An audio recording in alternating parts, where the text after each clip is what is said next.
Estamos de volta com a entrevista coletiva e a minha convidada de hoje é a promotora de Justiça do Ministério Público da Bahia, Rita Tourinho.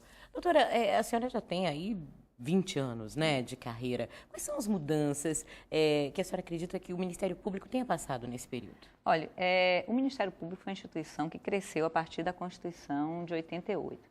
Então, hoje, as pessoas procuram mais o Ministério Público, acreditam mais no Ministério Público.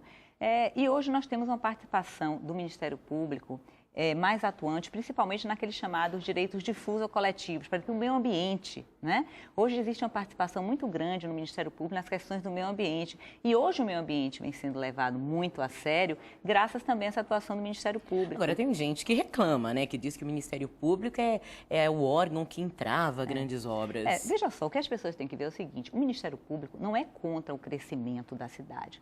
Agora, o que nós queremos, o que se quer, nós não, quando eu falo nós, a população como um todo, é um crescimento ordenado. Eu fico dizendo, nós temos tantos problemas assim ambientais e que leva a problemas urbanísticos e que nós verificamos quais as consequências disso tudo. Por exemplo, hoje a cidade de Salvador, é um caos transitar na cidade de Salvador. Por quê? Um crescimento desordenado, construção onde se quer, né? Alteram-se as leis quando se quer. E tudo isso gera problemas também para a população e problemas que decorrem também de questões ambientais. Então, eu acho que não é culpa do Ministério Público, eu acho que, repito, o Ministério Público não é contra o desenvolvimento da cidade. O que a gente precisa ter é um crescimento ordenado. As questões ambientais têm que ser pensadas, as questões ambientais têm que ser resolvidas, porque isso está refletindo, não vai refletir, isso já está refletindo nas nossas vidas diretamente. As mudanças climáticas são facilmente reconhecidas hoje em dia. Então, é necessário que haja essa consciência. Agora, o papel do Ministério Público é esse, não é lutar ou levantar bandeira contra o crescimento da cidade. Não é isso. Na verdade, buscar ou contribuir para um crescimento ordenado, que é o mais importante. A repórter Juliana Cavalcante tem uma pergunta para você. Promotora, de uns anos para cá, recorrer ao Ministério Público tem virado rotina dos brasileiros que têm problemas de diversas naturezas e precisam do auxílio jurídico. A senhora acredita que isso reflete um órgão mais acessível ou trata-se da banalização do serviço? Não é a banalização do serviço. Eu acho que o que está acontecendo é um processo natural. Os cidadãos agora estão começando a se reconhecer como tal, né? Porque a Constituição de 88 diz assim, olha, nós somos cidadãos. Sim, mas o que é ser cidadão realmente? E hoje não, hoje as pessoas começam a ter essa consciência e começam a buscar aqueles órgãos que podem lhe ajudar na solução daqueles direitos que eles pensam que muitas vezes efetivamente têm.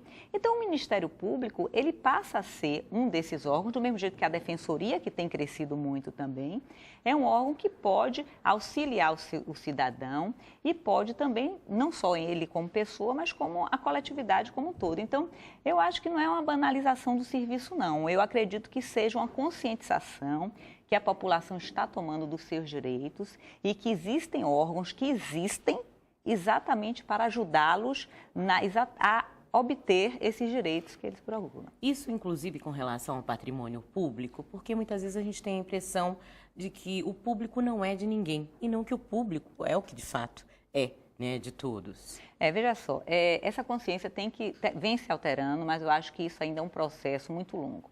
As pessoas têm que ter consciência de que o patrimônio público é um patrimônio que pertence a todos nós. O que se falou é corretíssimo. As pessoas têm ideia de que o que pertence ao público não pertence a ninguém. Então, não há essa preocupação. Isso nós observamos, essas questões, nos próprios gestores. Por exemplo, eu fico dizendo assim, será que os gestores, quando firmam um contrato superfaturado, eles ficam, meu Deus, com um contrato superfaturado, eles ficam sem dormir? Não estou dizendo pelas consequências que vêm para ele, não, mas por ter gasto um dinheiro desnecessário.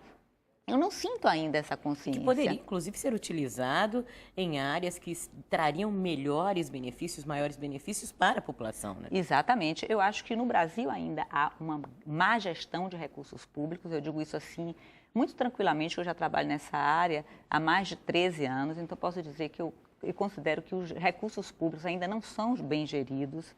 E eu acho que a população começa agora a ter essa consciência, mas o que eu entendo é que os cidadãos poderiam procurar mais o Ministério Público para denunciar questões públicas.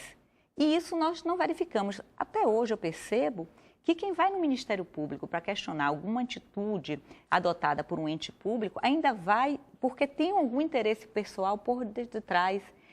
São raros aqueles casos em que o cidadão chega lá e diz, olha, doutora Rita, ou olha, o outro promotor, eu estou aqui porque eu li alguma coisa sobre isso, eu estou indignado. E eu, como cidadão, gostaria que o Ministério Público fizesse alguma coisa, porque eu sei que isso que está ocorrendo agora vai refletir diretamente na minha vida, na vida dos meus filhos. Porque desvio de recurso público está sendo tirado de educação, está sendo tirado de saúde, de transporte, infraestrutura, e todos nós precisamos desse serviço.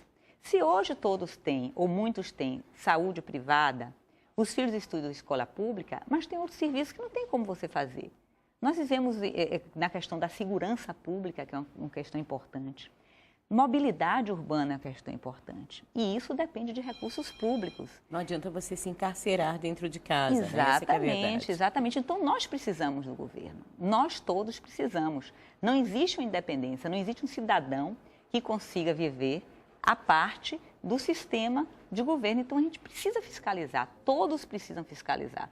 Todos precisam fazer a sua parte. E a legislação está mais moderna no sentido de punir, talvez um pouco mais rapidamente ou efetivamente, né? Porque muitas vezes também a gente tem a impressão de que a punição para aquela pessoa que enriqueceu ilicitamente com dinheiro público, aquela punição não é tão punição assim. Você acredita que as punições estão mais sérias e mais rápidas, né? Que se faz justiça, de fato, nesses casos? Olha, eu acho que se tenta fazer. Agora, eu acho que ainda estamos muito longe da efetivação de uma justiça de acordo com a expectativa popular. Aliás, eu posso ir mais adiante. Eu posso dizer que talvez o grande índice de corrupção que nós temos no nosso país decorre exatamente de uma certeza, mesmo que indireta, da impunidade. E nós não podemos simplesmente tapar o sol com a peneira e dizendo que essa impunidade ela inexiste. Não. Existe sim. Nós atuamos, nós temos assim apurados desvios de recursos públicos, prejuízos a patrimônio público, acionamos essas pessoas, mas muitas vezes essas ações demoram 10 anos, 12 anos. Quer dizer, quando chega esse resultado, eu pergunto, é esse o resultado que a população quer? Tem pessoas que até dizem, não foi condenado, mas sim, mas tem 10 anos que ele fez isso, será que tem sentido essa condenação nesse momento? Por isso é que nós temos defendido, dentro do Ministério Público, temos feito uma atuação preventiva. Ou seja, há uma denúncia de um contrato que tem ideia de superfaturado, então chamamos logo o gestor público, recomendamos suspensão de contrato, ou seja, tenta-se pegar a coisa antes que ela se efetive. Porque realmente a resposta do judiciário hoje, a resposta da justiça, não é do judiciário só, porque parece que a gente está jogando a coisa para o judiciário, não. A gente está falando da justiça em si, que é todo um complexo, é Ministério Público, é judiciário, são as leis, é o legislativo. Ainda é lenta e ainda eu acredito que há na população essa sensação de impunidade e é essa sensação de impunidade, para mim, que ainda hoje é a grande responsável pelo alto índice de corrupção na administração pública. Em instantes, os problemas do Aeroclube e os prejuízos da última gestão de Salvador. O Entrevista Coletiva volta já já.